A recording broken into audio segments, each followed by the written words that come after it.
Avui presentem el disc Noir, que és l'últim disc que hem gravat.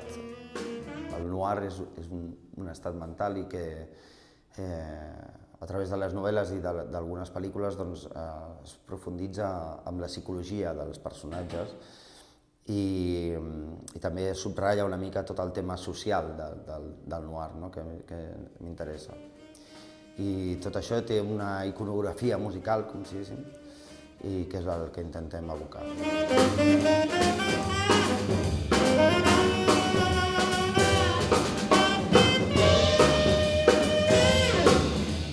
Divertit, jo crec, de la gravació d'aquest disc és que ha sigut com un instantani. O sigui, ens vam tancar un dia i mig en un estudi, en una habitació, amb els micros corresponents i ja està. I van gravar els 13 temes així, rap, no? I crec que això dona una frescura i una immediatesa, on es veu molt bé la interacció entre els músics. És una cosa molt orgànica, no?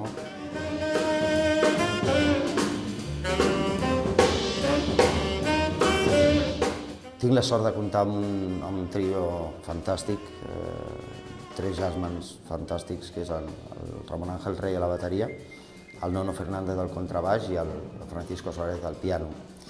Ells posen potser l'accent més jazzístic o m'han ajudat a submergir-me més en aquest ambient jazzístic, ja que jo vinc d'un llenguatge més purament rhythm and blues o blues, no?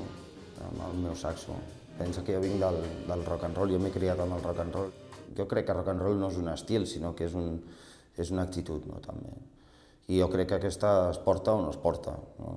A dins. Igual que ells, el reste del trio, són jazzmans de cap a peus, com si diguéssim. Jo porto el tema del rock and roll, el porto molt interioritzat.